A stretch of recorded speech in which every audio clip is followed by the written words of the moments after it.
Okay, welcome, folks. We continue with our Maimer Hasidic discourse. It begins with the words "V'sukkos teishvu." In Sukkos you shall dwell, in these booths. The holiday coming up is coming Monday night. 4 days. We have Yom Kippur for 4 days in between, and then Sukkos. Then we dwell in these booths for 7 days. And the verse continues, Kol Ezra Yisrael, all the native of Israel, Yeshu Sukkos, they shall dwell in Sukkos. So we asked, the sukkah, a sukkah is something that is encompassing you. The mitzvah is particularly in the schach, in the open roof that we cover with bamboo, branches, wood. It's a temporary dwelling. Excuse me.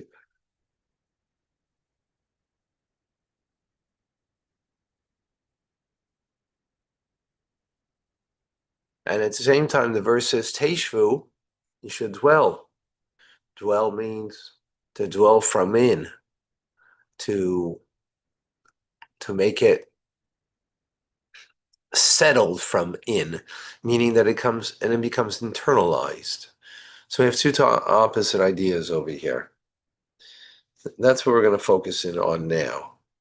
To understand this idea of what we call hamshachas hamakif behisyashvus, the drawing down of something that's beyond you, as the sukkah is something that encompasses us, transcends us, beyond us, and to bring that and internalize it.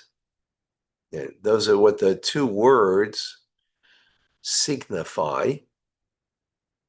And, they're opposite ideas.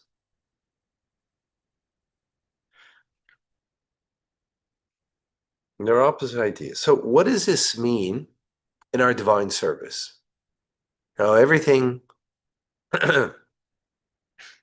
ultimately in life is a metaphor for life. And meaning your divine service. So let's understand this the way this is throughout the day. Or rather, let's first understand it the way it is throughout our lives. Then we can understand it how it's also throughout the day. Another, well, we want to come to appreciate and understand this idea that something that's transcendent becomes internalized. Something that's greater than you, in other words, becomes part of you. Okay?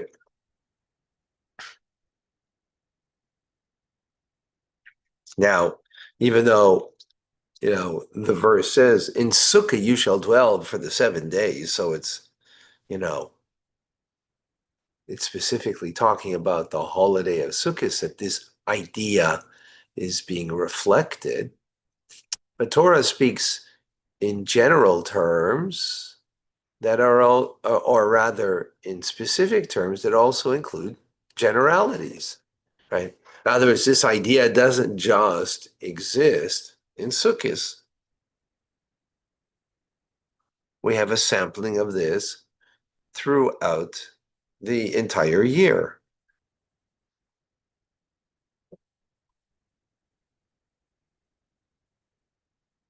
Excuse me. You know, um, it's just like, a person goes on vacation, right? So that vacation is, that 1 week period, 2 week period, whatever, 7 day period, let's say, you go on vacation. Is that it? No more vacation? Or is there a concept of vacation also, not in the detail of a 7 day time period, but every day you have, the few moments of your vacation, right? Whatever that might be, right? Or I guess a person can kick up their feet and, feel that they're on vacation. Everybody has what that means, right? Now so you can feel that, you've got that time off, if you will, like a vacation is. I was just giving that as a metaphor, as an example. Okay. So the idea is like this. What does this mean? The makif, that which transcends us and that which is internalized in our divine service. Well, it's a simple idea. Emuna, faith. That's something that's greater than us, transcends us. And internalizing means you grasp it. Faith is something beyond you, and grasping and getting it intellectually, rationally, that's within you, right? What does it mean it's within me? It's because, my brain houses my intelligence. That's within me, right? That's within my capacity from within. Now, I still have a capacity for transcendence. That's from without. That's makif, that transcends. I have a capacity for it. But it's not internalized because the what defines us in an internalized way, right, from within is the mind and the heart. Chabad, Chachma Bina V'das, wisdom, understanding, and knowledge, and Chesed Gvur Tiferes and Netzach Hod Yesod Malchus, right? The seven emotions. 3 parts of intellect, 7 emotions. Those are the 10 powers of the soul. Those powers of the soul are the internal makeup of the soul. Right? The expression of the soul is thought, speech, and action. They're garments of the soul. But what's internally is the makeup of the person is intelligence and is grasping, getting it, making it a part of your intelligence, understanding, reasoning. Now,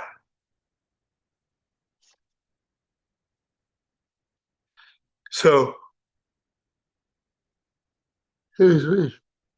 just as the verse says, Bisukkais, first sukkah, which is the makiv, the transcendence, concept of faith, right? Concept of faith, it comes first, right? Well, first in your life, when you came out into this world, right? You had emuna, you had faith. You didn't have rationality, you didn't have reason, logic, intelligence that you grasped. But you didn't grasp anything. But there is a faith.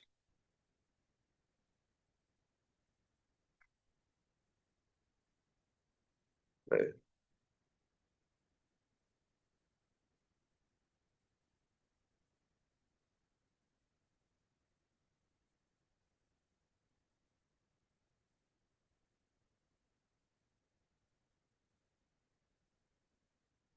So, furthermore, our sages say that Yisrael shehem ma'aminim b'nei ma'aminim, speaking about the Jewish people, that they are believers, the descendants of believers. In other words, we'll see in a moment. Um, so this is a true description of the Jewish soul.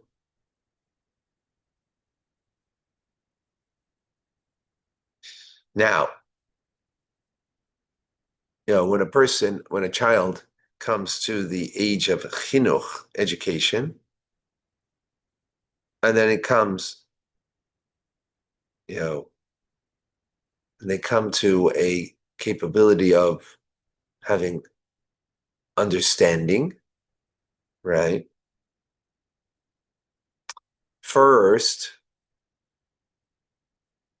if you will, life is um, in a way of faith, meaning things transcend the child. And then it's brought into internalized in a way that it becomes a part of them, and it becomes part of the child and the individual to such a degree that it can become actually um, you're in that which you had faith previously, now you have an understanding, right?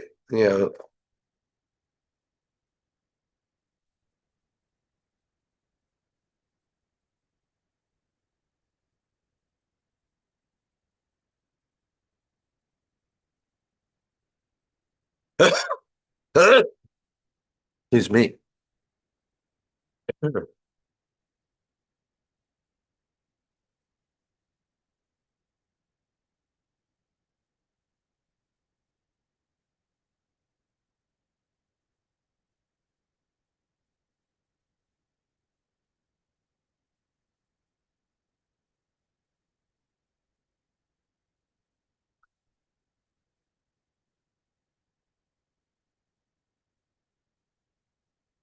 So,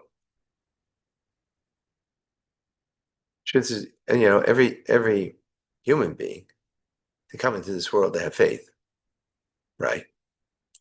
You have faith, um, meaning, what does it mean you have faith? It's not an active awareness of faith, but everything transcends the child. They have no grasp. Oh, I understand. I understand the role of motherhood, and that the role of motherhood is taking care of the baby taking care of me as a baby in the middle of the night when I wake up hungry. You don't understand that. You don't get that. Not as a child, but you trust that. That's why it can be early on trauma of a child that when that trust is broken, that that's trust is a form of emuna, faith. Right? In other words, it's beyond the child. Doesn't get it. Then the child grows up, realize, oh, that's what mothers are about. Right? So they understand it afterwards. They get it. So that which was initially beyond them, transcended of them, then they get it. So 3 years old, you get it somewhat, yeah, not completely, but 13 years old, oh, you get that. Your intelligence is developed. That now that which you kind of just took for granted or took, you know, the natural trust that the child has, it's just naturally there. So that's every human being is that way. Every child is that way.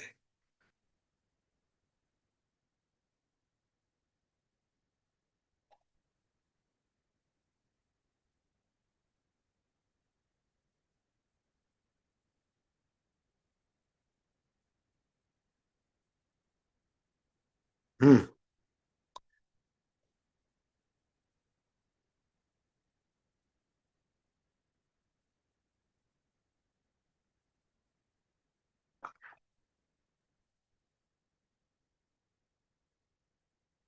Hmm. Hmm.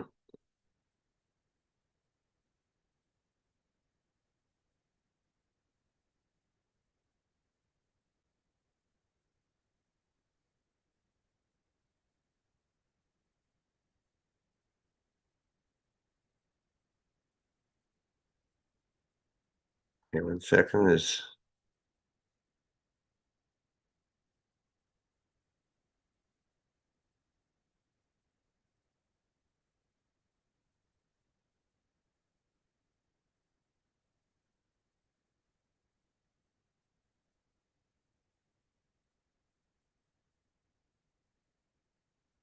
Okay.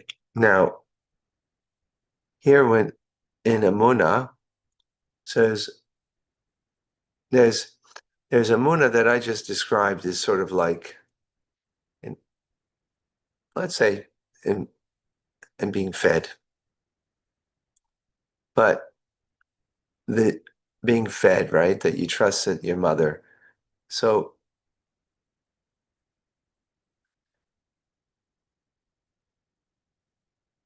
hmm.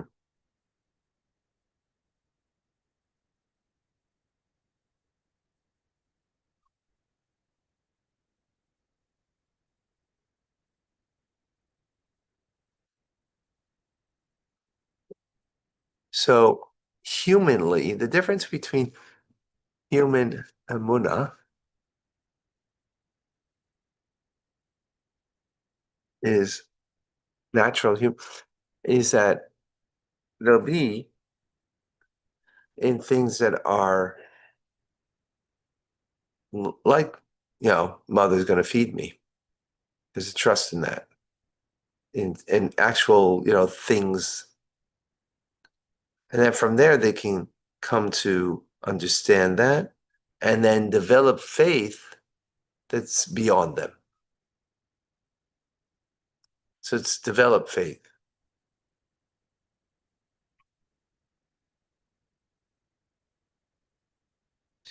Then there is a faith that there is that's there originally, that it becomes that something not just in life, that mother's going to feed me, but there's something beyond in life, and then with time you can grasp and get that it becomes a part of you about God, about Torah, right? Now,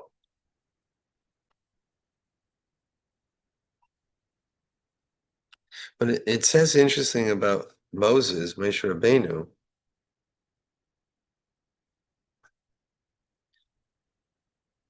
that he is an example of someone who believed in everything. Now, even though Moshe Rabbeinu,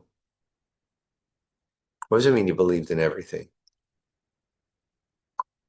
It means even though he was a person who had great awareness of God, right? He had it complete. But even after all of that, he still had faith that was beyond what he grasped.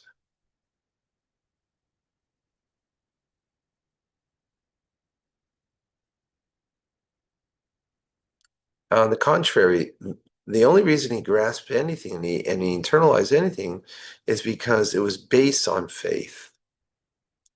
That's different kind of faith that we're talking about. And ultimately, the purpose of awareness, right? Even though he had perfect awareness, complete awareness of that which was transcendent and divine, yet he approached life not from the point of awareness, but in perfect, complete faith.